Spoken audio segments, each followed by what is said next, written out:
Hello, my name is John Rosebush. I'm the founder, CEO, and president of the Worldwide Development Corporation.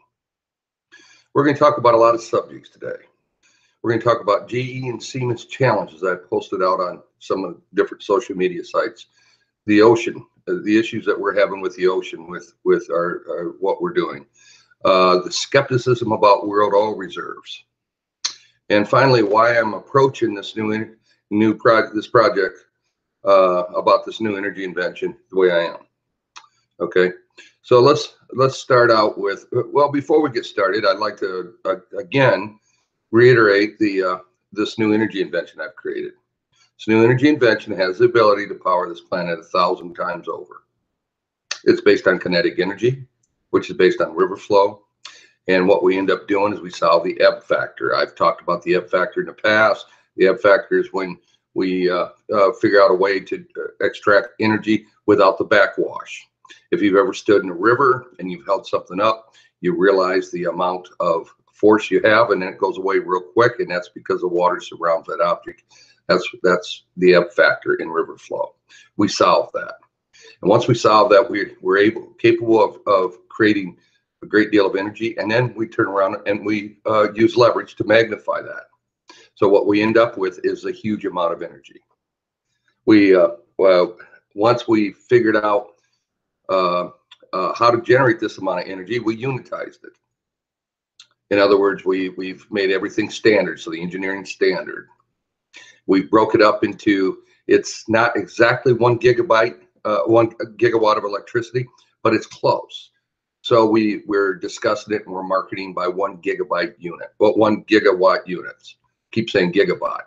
That's because I worked in IT for 26 years.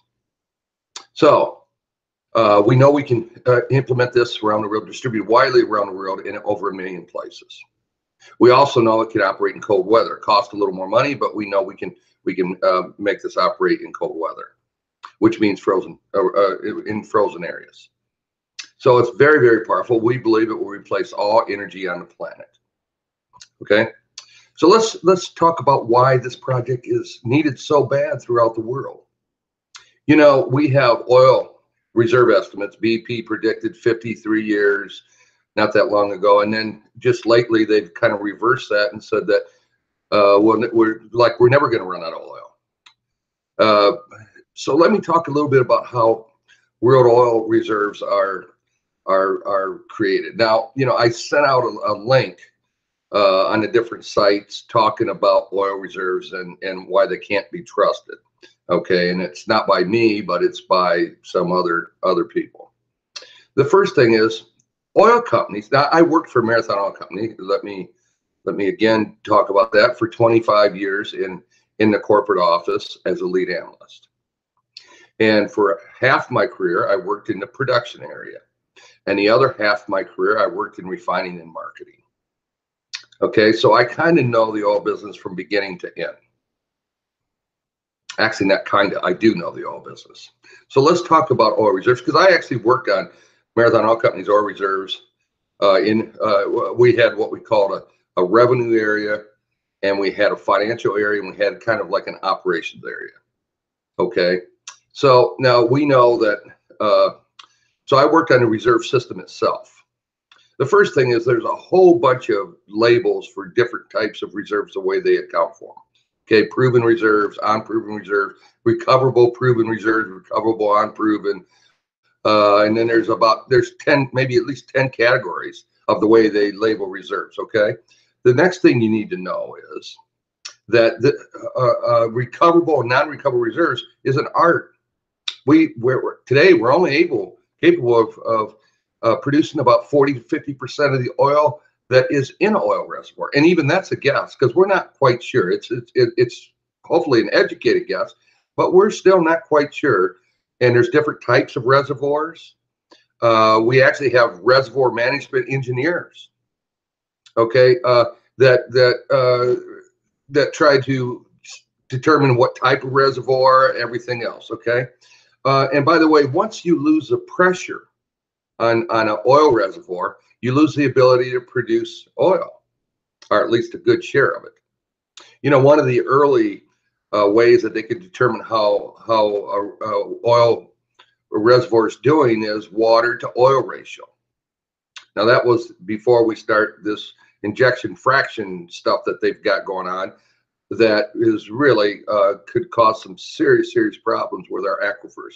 It used to be years ago that the oil and water separation, because oil is always below the water aquifers, that we're always very concerned about. They've kind of threw that to the wayside to recover more oil through the fracking that's going on. Okay, so you know, it's very dangerous.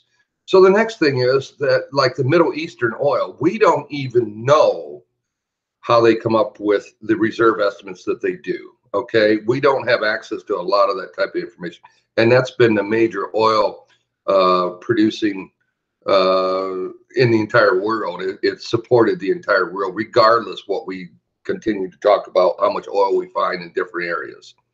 The base for our oil has always been the Middle East. Okay, but they don't really disclose everything about those oil reserves, and we're not quite sure. A few years back, they doubled their oil reserve estimates without letting people know exactly how they come up with that. That's works. And the recoverable oil is another guesswork. You know, Marathon, the reason why it became Marathon Oil Company is we own what Yates Field in Texas, okay? And that was the largest oil producing field in the United States for years and years, okay? And all of a sudden, within just a year or two time span, it went from producing about 100 and some thousand barrels a day down to 10,000 because we lost pressure in that oil field, okay? In those reservoirs, or maybe one reservoir, I forget how many there is, but we lost pressure on it. So it dwindled down to hardly be able to produce oil at all. So when these fields do go bad, they go bad fast, or they can go bad fast. So, you know, imagine the Middle East, all of a sudden, their oil production goes from, you know, millions and millions of barrels down to a million barrels or something. A drastic reduction of what that would do to the oil market in the world. It would just destroy it.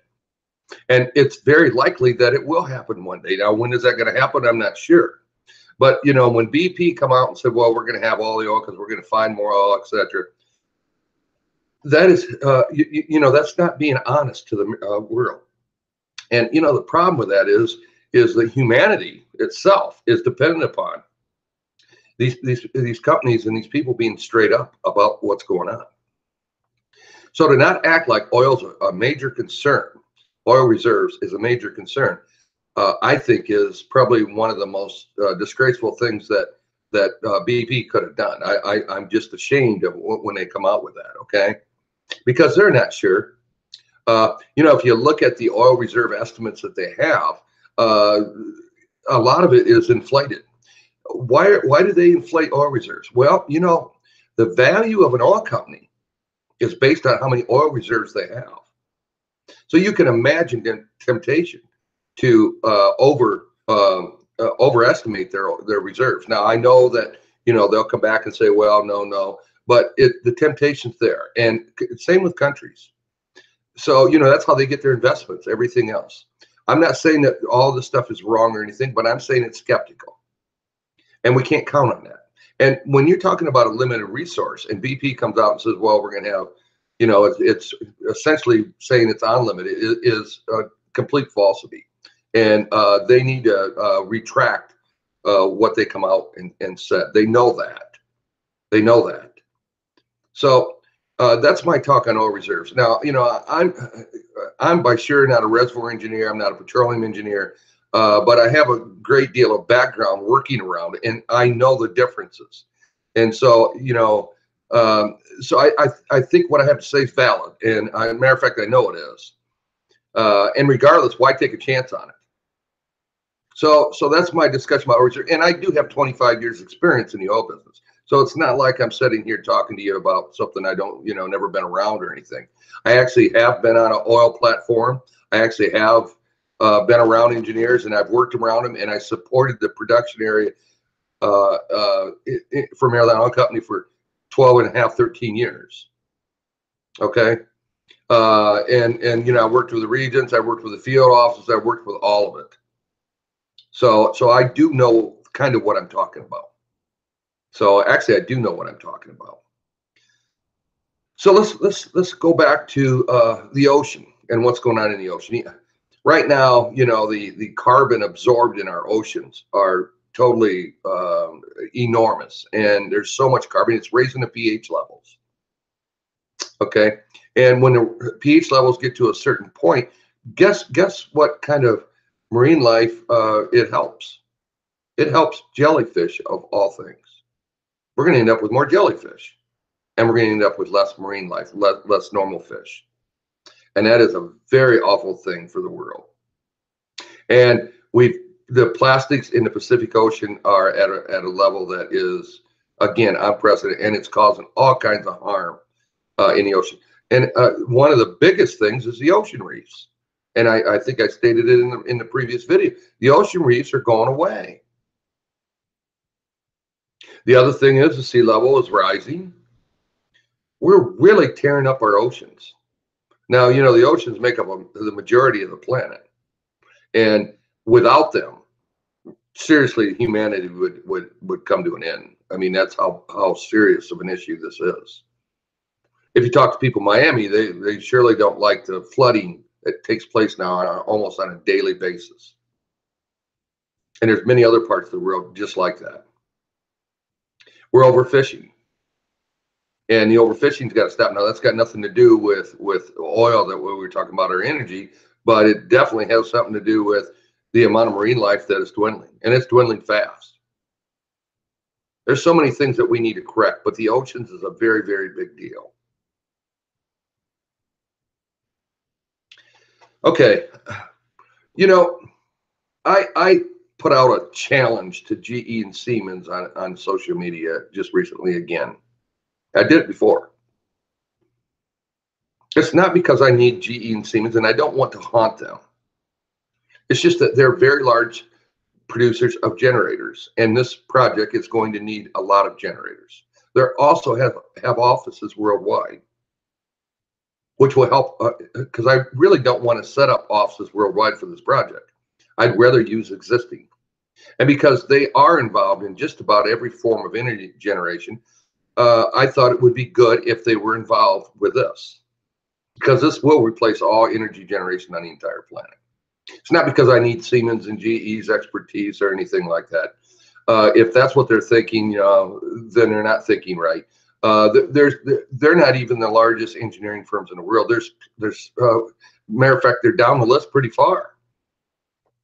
And so if I was just after an engineering firm, there's many to choose from. And again, they are not at the top of the list as far as size of engineering firms. So why am I been going after them? I've been going after them because, again, they could assist me quite a bit because they produce generators. And I could use their expertise, but there's, like I say, if that was all I was after, and if that's what they think, oh my gosh, they're so smart and whatever. I don't really think they're what they have out there as far as in generation. I think it's leap years behind what I'm doing. Actually, a century behind what I'm doing. I have 3D drawings. I have all the engineering. It's world-class engineering. At this point, they're not needed at all, but they would be for the detailed engineering. Let's be honest here. I don't have the expertise on materials that's required for this. I kind of know, a lot of stuff, but there's all kinds of materials out there today that I'm unaware of, and that a large company like GE or Siemens, or even these other large engineering companies, would know about. So it's kind of a double fold. And really, I've been after Siemens more than GE to come as a partner. And why is that? Well, that leads me into the next conversation that I want to talk about, is why am I going about this approach of this project the way I am? Well, the first and foremost reason why I'm going about it is because of all the inequities around the world. And my goal is for the profits from this to go help the poor, lift them up, and rebuild a middle class. That's really the primary reason, because they need help, and we need, that creates a fair and balanced world with hope for everybody. We can't have a world that is ran by a few people to be very healthy. It's just not. It's not feasible, and it doesn't make any sense. It will not last long, regardless of what's going on. The other thing is this new energy invention is going to change everything. I mean, we literally are going to shut down coal companies, nuclear plants, wind and solar, oil, natural gas. Now, natural gas will be used for residential until we can convert everything over. There's a lot of work to do, so that ain't going to happen overnight. Oil, at least for air travel, is going to be around for a while until we can figure out very good alternatives for it. But so much of the other stuff is gone. The minute I disclose this, they will shut down the wind and solar plants. It just won't even make any sense whatsoever. I mean, it'll be a few days and they'll be shutting them down, not even weeks or months. So, it's going to change everything. The priorities are going to change in the world. So, I've also been looking for leadership. And as far as greed, this is going to change so much stuff, really. Sometimes I wonder if worrying about the poor and the middle class is not going to straighten itself out anyway, because this is going to upset markets so much that it's going to be insane for good reason. And it would be good because we're talking about the sustainability of the human race and the healthiness of the world, but it's going to do that. The disruption of this technology is going to be the most insane thing that the world has ever seen. So why go after Siemens? Siemens represents Europe to me. India represents the East, which I'm going after. And the large law firm represents United States. So it's trying to gather the world, or at least representation of the world. Okay? And by doing that, I'm hoping that the three offset one another as far as greed, and they're not going to try to tear each other up. And they also, I'm sure they're smart enough, they'll all realize that there needs to be extreme leadership with this. And so we can bring the world together and not cause more problems, but actually solve problems. But again, it's going to be so disruptive that it's going to change everything. But the great thing is it changes the priorities from trying to determine how to generate energy to how we use energy. That's such a big deal. And the amount of work that it will create will more than offset any losses that we have in jobs that will be obsolete.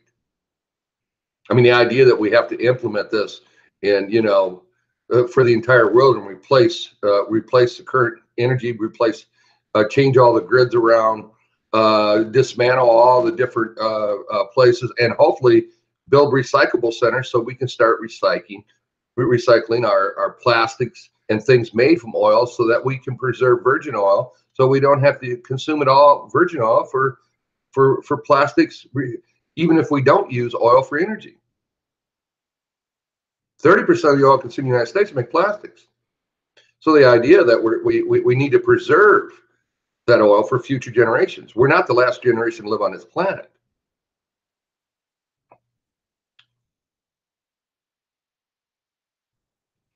So GE and Siemens, the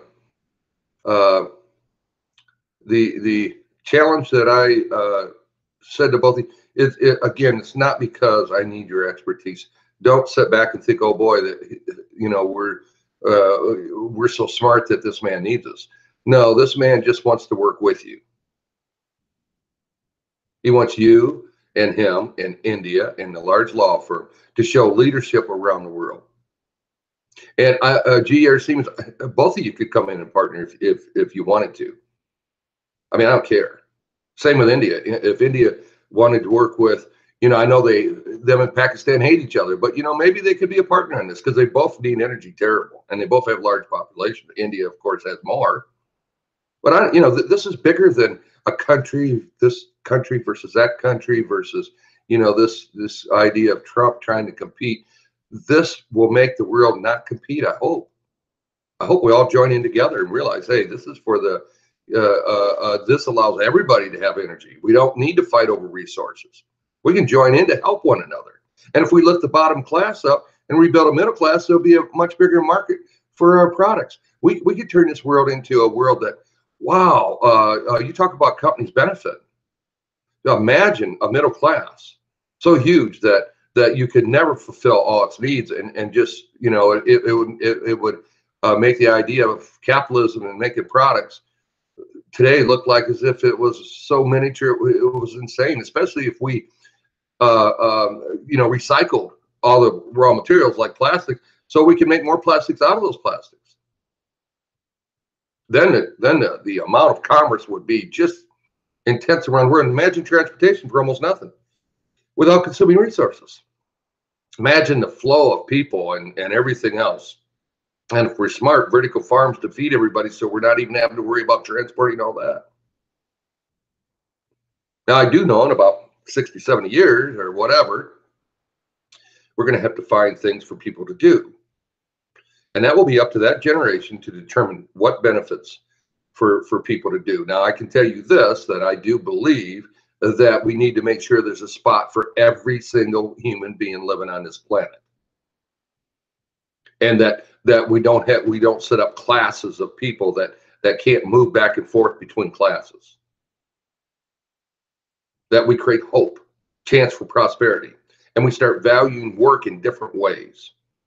And maybe where we just pay everybody a certain wage, regardless. It may come to that because the more advanced we get as a civilization, the less that we need the bottom labor. But I don't think we should be disrespecting bottom labor. I know that, you know, that you people making these decisions today are going to get old, and you're going to need somebody to take care of you. And the people that you're talking about, you know, at the bottom of the food chain might be the ones taking care of you. So I would suggest that, you know, you start treating everybody with respect no matter who they are. Now, my goals are to benefit this world, not to hurt this world, to benefit everybody, to create a sustainable planet, which I believe is our primary goal as a species.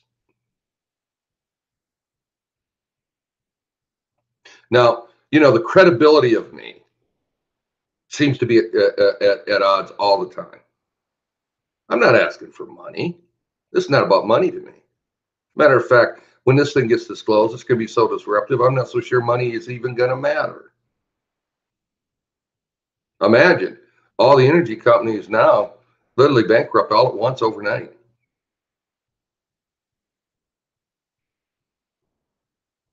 So what? It's just paper money. Now you go, oh my gosh, it's paper money. It's just paper money. 21 trillion in debt for the United States, Europe in worse shape, all the other countries in worse shape. It's just monopoly money today anyway. What's real? I can tell you what's real. The sustainability, human race, energy generation of almost unlimited quantities without consuming resources. Recycling all products, cleaning up our oceans, stopping deforestation, building vertical farms. Now, all those things are real, and they're going to need people. Cleaning up our nuclear sites, all the hazards, coal ash everywhere. If you live in North Carolina or somewhere down there where there are big coal mines, you know about coal ash. Toxic waste that happens after you burn coal. Stop fracking. Maybe save our water reservoirs around the world. Get down to the details. Turn our vehicles into hydrogen HH2 vehicles so we can just convert them over to it. Putting in hydrogen pumps at all the different service stations. Following up on what UCLA has invented as far as water, electricity, and carbon being able to make a liquid fuel that possibly we could power our airlines with. So we quit using oil for that.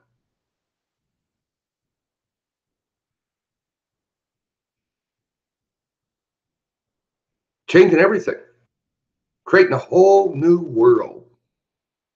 A world that we can say is fit for humanity going forward, that lives up to the human spirit. Quit spending so much money on military that we forget about we're just all the same. Everybody around the world's the same. Heck, I talked to a guy from Nigeria yesterday, and we talked about that. And he said, people back where he's at care about their family, friends, food, a decent life. Hell, I've talked to a guy from Russia the same way. Guy from Scotland when I worked at Marathon. A guy from Iceland. If you look around and I worked and there was a person that worked in this project from Mexico. He's a great guy. I'm working right now with an individual from India that helped me with the website. Great guy. Everybody is the same. I get emails from people all over the world. They're all the same. Literally all the same. Russia, the same. The governments are all fighting, but the people are just people. It's not like, oh my God, they're all, aliens or something. We're all the same. But 10% of the people now are the ruling class around the world. And that's happening in all countries, which again is insane. If things got real bad and we don't fix things, I wouldn't want to be wealthy in this world, because you have something that people would take away from you. So you talk about building fences, you'd have to build tall fences. And you talk about money. Well, if things got bad enough, money really wouldn't mean anything. So even all that stuff would mean nothing. People are buying land up in Canada and out west to think they can get away. Well, you can't get away from this. We're all in this together. We're all just trying. And as far as me criticizing Gene Siemens technology, I'm not meaning to. It just, that's the way it is. If you have something bad and you keep trying to fix it, it's still going to be bad. People know that work on projects.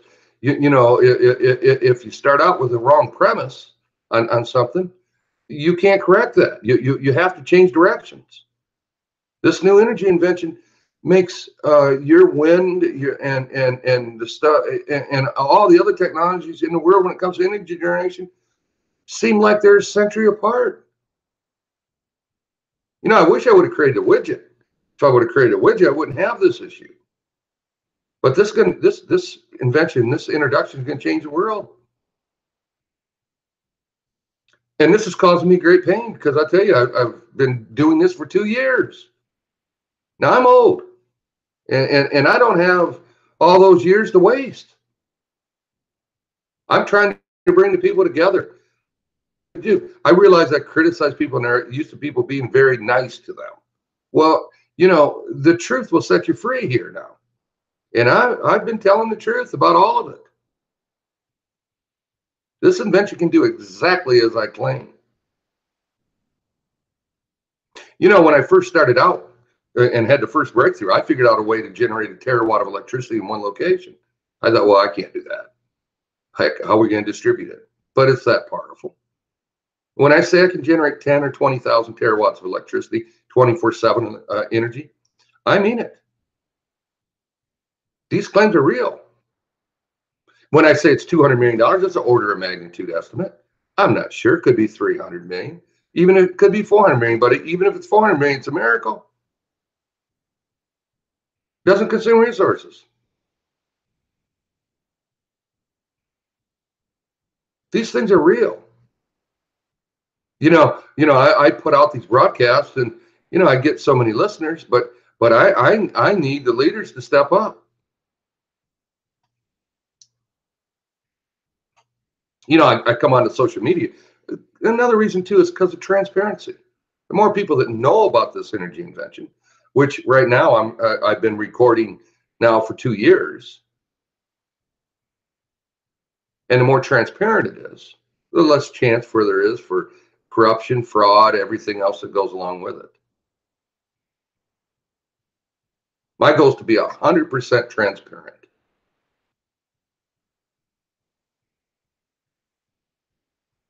So where do you start? Social media. Now, I've had some young people that really wanted to join in and assist me. And then because they feel like they couldn't be a major part of it, they went away. What's their future? Doesn't make any sense.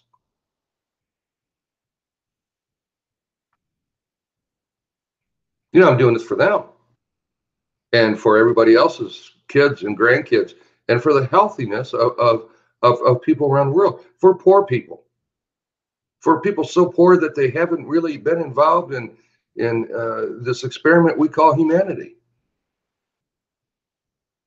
They're just surviving day to day. For the slave labor around the world to stop it. Create hope. Hope. You know, I get emails from all kinds of people in Africa praying for me just because they just heard about it.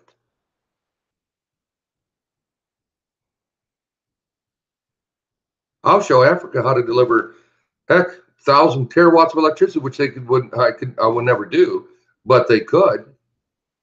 Are in the middle of a jungle, as long as there's a large river around, where they can generate a couple terawatts of electricity for their area right there, where we don't have to run electric lines throughout and build roads and everything. Hell, they can have the electric in remote locations around the world.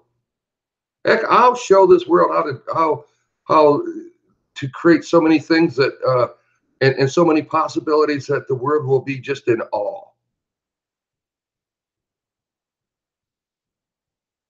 You know, I like I said, I built a prototype. Prototype's here. It's actually not here. It's in storage facilities and in other people's names, so that way nobody can trace it back to me, because I need to protect myself and this invention. I'll show them 3D drawings that are state of the art, and the engineering will floor people around the world. The validation of this new energy invention will be an elementary exercise for any engineer in the world. Power projections will be stated so clearly that I don't see how anybody could even be confused. All these things are done. The nice thing right now, all the technical stuff is totally done. And I don't know of a way to make this new energy invention more efficient than it is. There might be, and I take that back. There's a couple things that we might be able to tweak. And I mean tweak, which will maybe improve it 5% or 7% more energy out of it. And we need to do that, because if we're gonna deploy this thing in 100,000 places around the world or more, a couple 100,000 places, then we definitely want to make sure that it's operating at full potential. Building grids and those types of things will be essential to what we're doing. We'll have to open up copper mines all over the place, reopen them. Like in Michigan, in the Upper Peninsula, they have copper mines that they closed down because there's more other places where they can find copper. Well, guess what? They'll probably have to reopen them, because you know what? The grids will be just enormous around the world. We can take those wind turbines and we can put them somewhere in such a remote location where there's just a few people that can generate energy for them. We just take the solar panels, pitch them out, because solar in a home doesn't make any sense whatsoever. You can't have home solar and have electric grids and pay for them both. And solar can't operate by itself. So, I mean, what the heck? All that was an exercise in utility that you can do it. You know, I talked about Elon Musk in the last one, and because he's Solar City. Well, Solar City's crazy. Electric cars are crazy. So, but I think that maybe we should allow him to keep a little bit of his money and work on SpaceX, because he's doing a good job there. The Hyperloop, we can just pitch that out. We need mass transportation, not some slick little vacuum tube that you picked up from bank tellers, and you all of a sudden want to deploy it, and you think go fast to fast, one location to another. We don't need that. What we need to be able to do is how do 7-8 million people move around in a large city, because the cities are going to get larger. Population 7.4 billion people, be 10 billion people, and maybe 20 billion people in years to come. So how do we build these cities in such a way that don't have traffic jams backed up and you spend 3 or 4 hours in a vehicle? It's silly. Those are the things that we need to tackle. Those are the real issues, not some fantasy land. And if he wants to go to Mars, take him and his family and ship him off. The rest of us can stay here and figure out how we can support 10 or 20 billion people, and how we can actually go to space someday in the future with advanced technologies that we actually solve before we take off, and then end up ruining the space program because we have failed missions. Hyperdrive, like I said, 360, water energy, magnetic drive. There's so many things that we can be reviewing and studying much more intense before we take off to space. So, these ideas of dreams, this isn't like going to the moon in 61. I think that was a big deal, but it's surely, this idea of going to Mars is silly. That when we went to the moon, we knew they were coming back.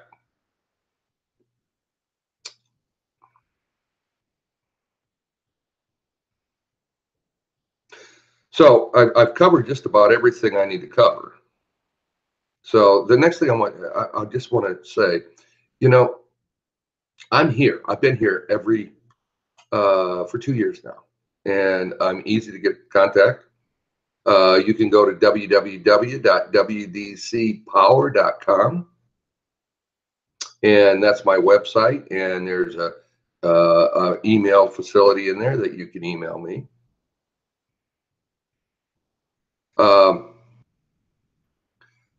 I'm open. It's not like I'm locked into a particular approach. The biggest deal about the approach that I want to take is to want to make sure that it protects the invention, so we can collect royalties, so we can help the poor and rebuild a middle class. If you can do those things, then I'm happy with the approach. I've laid out an approach that I believe will work.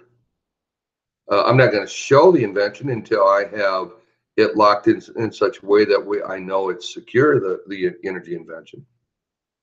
The longer this takes place, the worse off China and India are going to be with their smog and with polluting their country. And if further, we're going to get involved with consuming oil at an unprecedented rate, 33 billion barrels a year, which is, like crazy. The oil reserves are going to continue to shrink.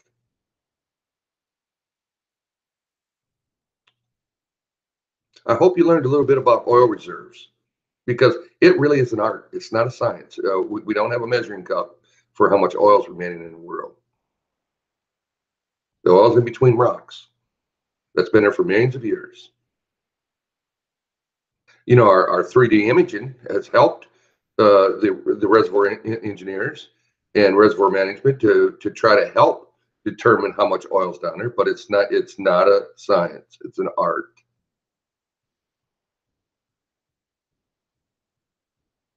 Middle East could run out of oil any day. Once their oil production starts to shrink and they can't bring it back up, it will go down. When oil pressure leaves a field, very difficult to bring that pressure back up, and that's the only way you can produce oil off an oil field today. Fracking helps, but fracking has potential to destroy a lot of things. When you've produced oil from this oil field, say for, like Yates, for a long time, and even if you hydraulic frack it, you're not going to recover that much more oil. It's not like fracking's going to go from, what we covered, say 40% up to 100%. No, it's going to only extract 10 or 15, 20% at the most, probably closer to 10%. And it's going to happen very quickly. And we're starting to see that in the Dakotas already. And then all of a sudden the fields fail real quick again. So it's seriously, it's like taking a mopping your floor, and then wringing out your mop, and then the last wring out of your mop, that's what you get out of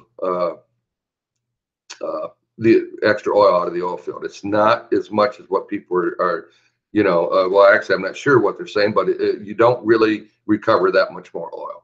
All it is a better recovery method.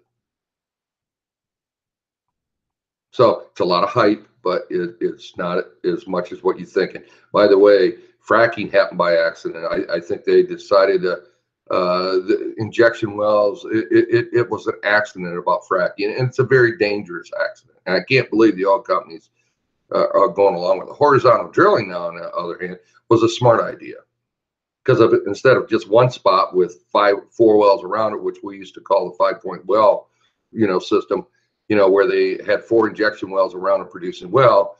Well, now with horizontal drilling, you now have access to a lot of places where they poke holes in the pipe and they can get oil from many spots instead of one spot. Maybe something a mile long or something that they can extract oil. So that was a big deal. But this fracking is not that big a deal.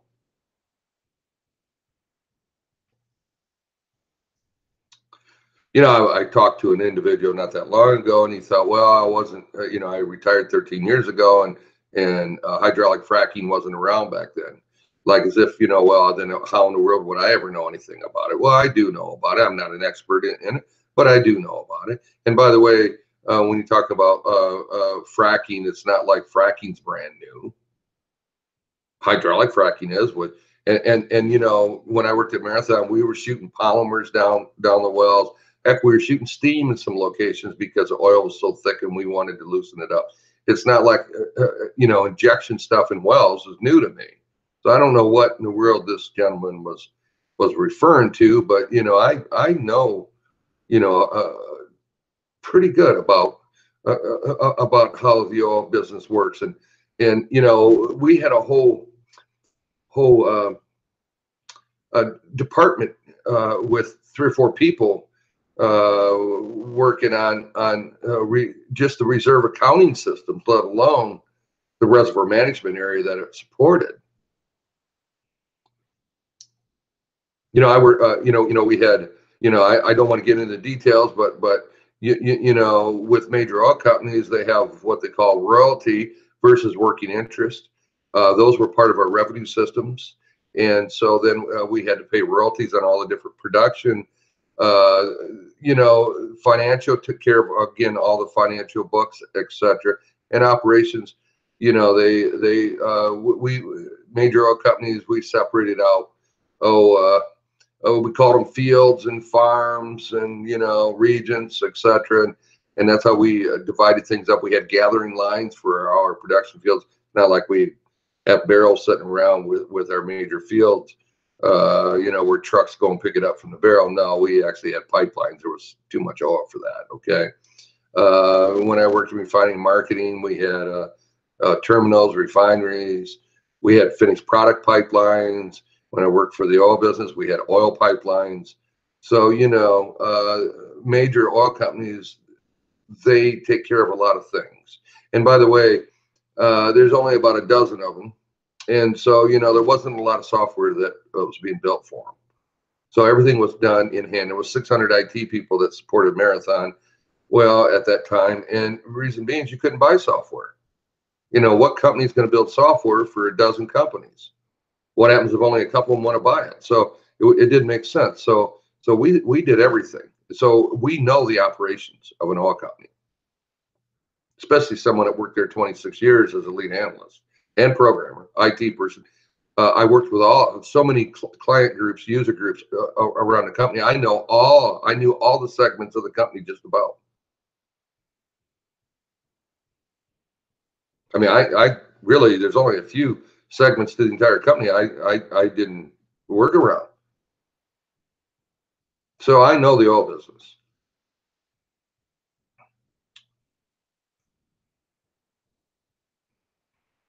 Maybe I know the oil business better than I know the energy business, and I've worked on generating this energy for 13 years. Well, I've been everywhere in the country. I've been to just about anything that you could think of to do with the oil business.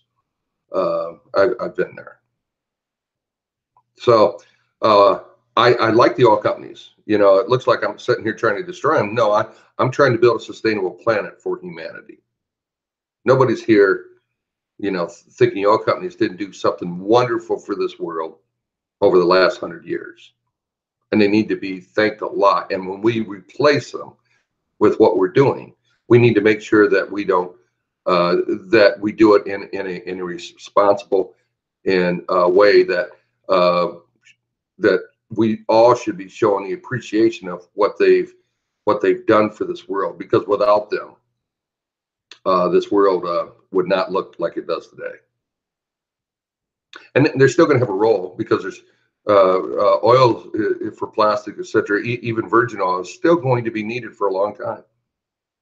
Hopefully, at some time in the future, it won't be. And it's going to take time to convert all our stuff over to this new energy system. So they're not going to be replaced tomorrow, but they ought to be starting to replace immediately. And it will take time. I know they can consolidate, and they can end up with maybe one or two oil companies that are supplying virgin oil to make the products that we can't for a while, and of course for the airlines until we can change them over. Well, thank you. I'm going to cut this one short, 15 minutes short. I've discussed what I need to for this weekly program. I hope you've enjoyed it. I will continue. I don't know if it'll be next week or the week after. I want to make sure I have enough materials to at least cover, 45 minutes of your time. And also, I don't want to waste it. So I'm going to let you go, and I appreciate very much you listening, and hope to see you real soon. Bye.